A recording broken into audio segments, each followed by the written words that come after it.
guys, what is up? This is Keisha and welcome back to my channel. I hope that this finds you well wherever you're watching this, whenever you're watching this. I hope that this finds you well. So on today, I wanted to talk about this, how do I put it? The narrative of Cain and Abel, Adam and Eve. I wanted to talk about the fall of the first family, right?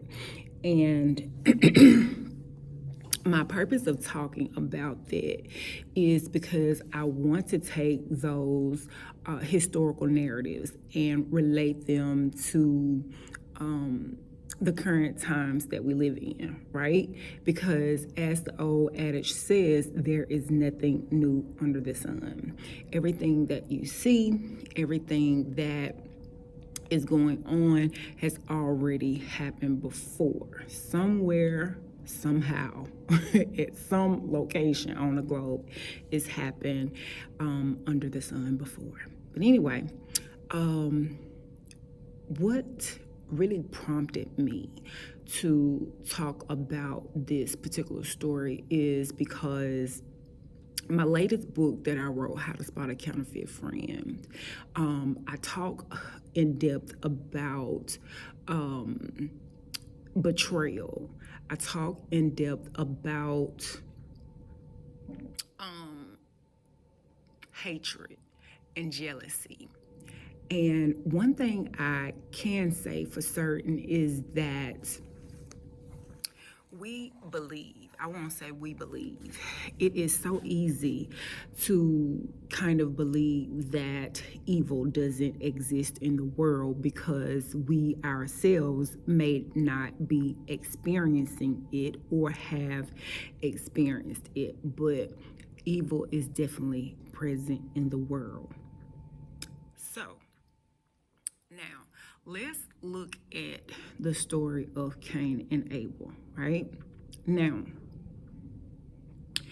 when I think about Cain killing his brother Abel, it sends a signal to my brain that, there was something going on really, really bad.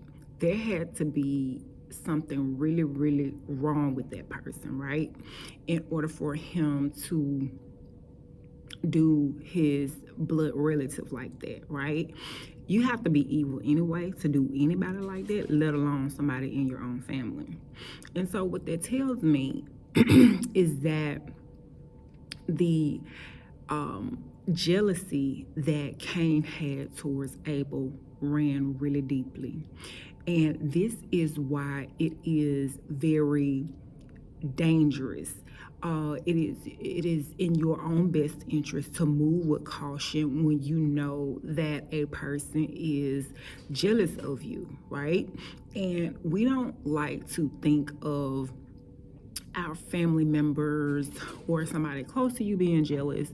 Like, yeah, we wouldn't want to off the rip think that way, right? Oh, that person's not jealous of me. They love me. They want the best for me. And, rightfully so. People can love a person and hate them with the same heart, I believe. Now, that may be not true for you, but I do believe people can love somebody and hate them with the same heart.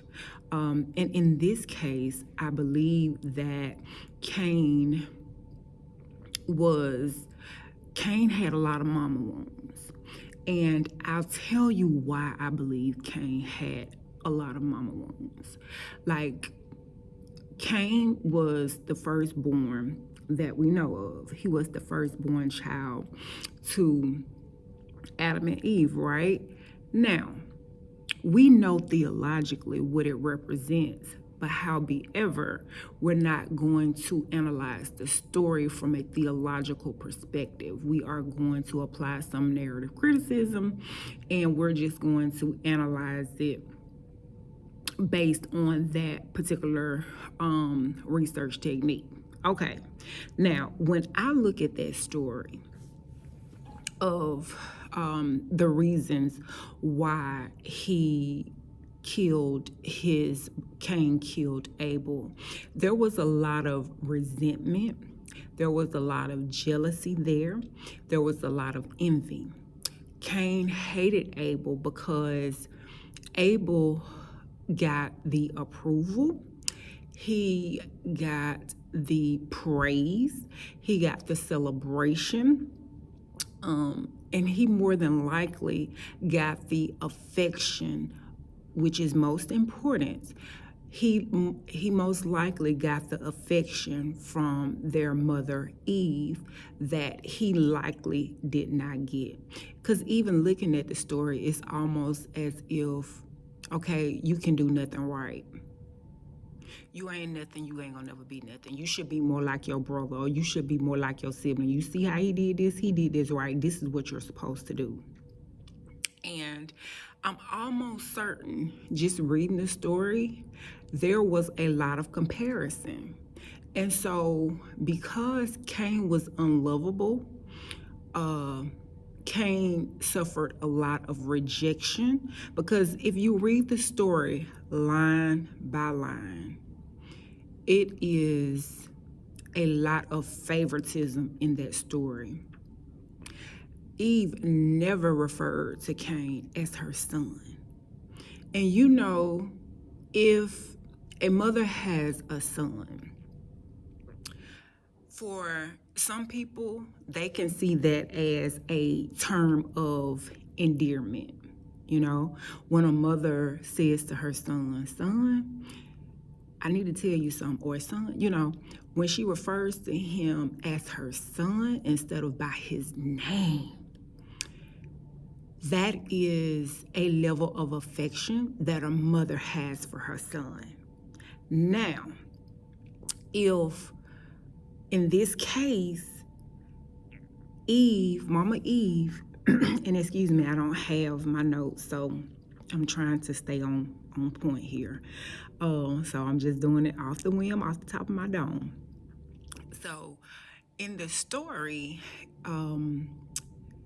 Cain,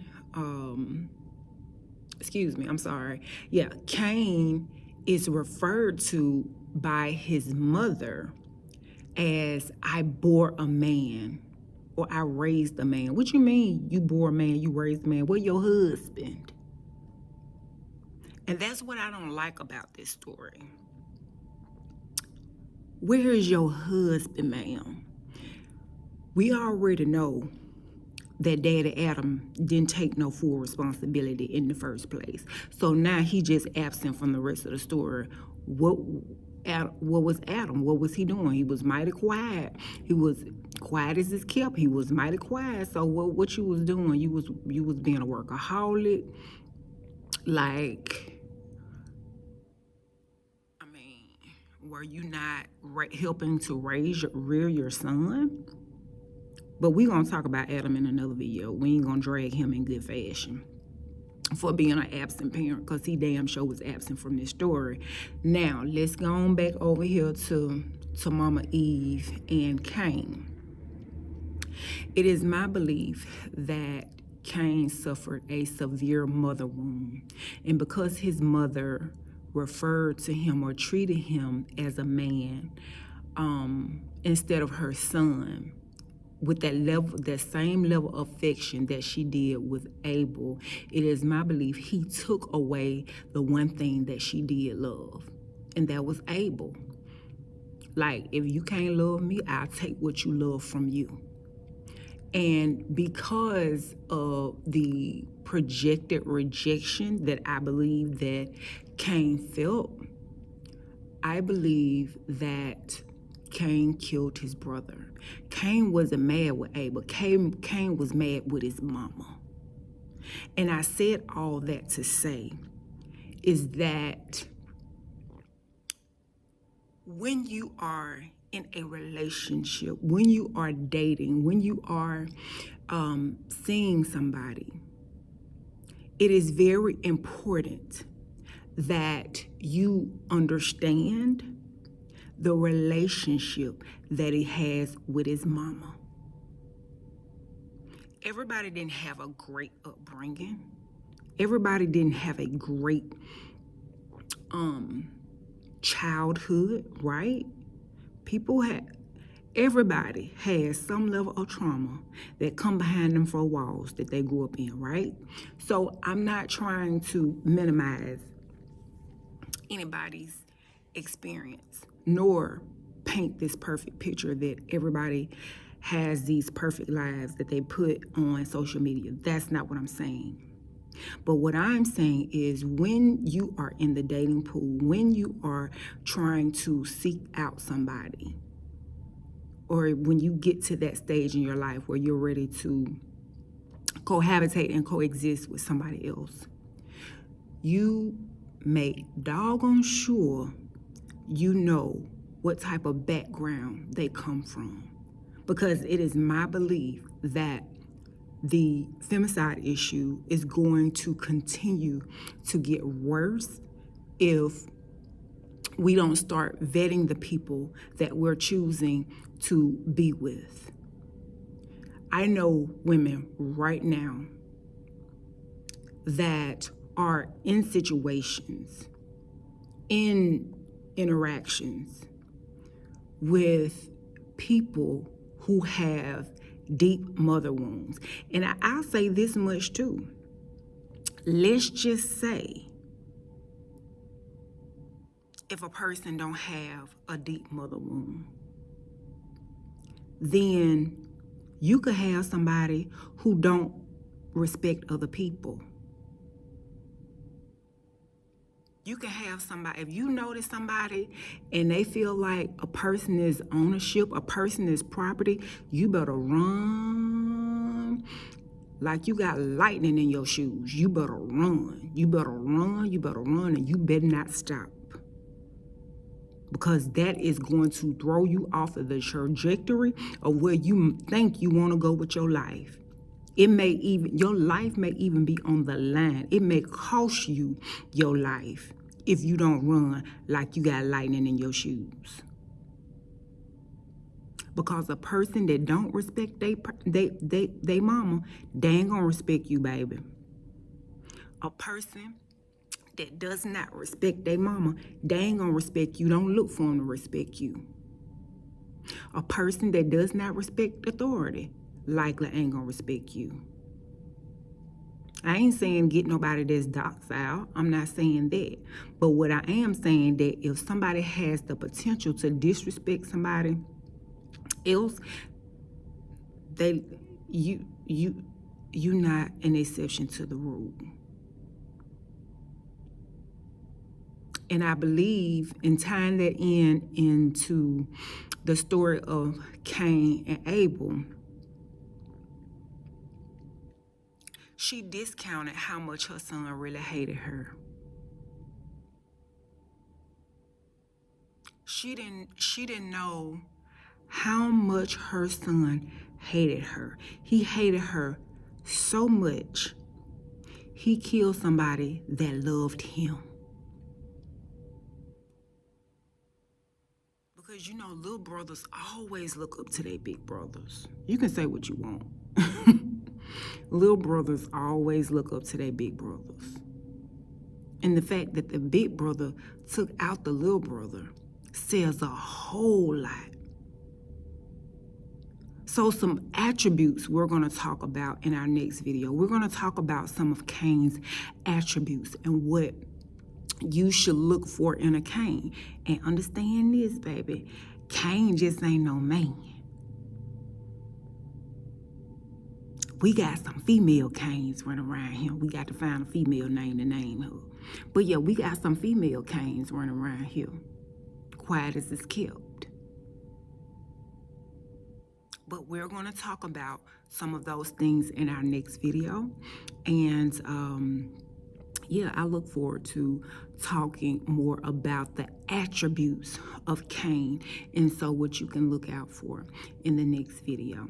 Okay? All right, I'll talk to you guys later. Bye-bye. Thank you.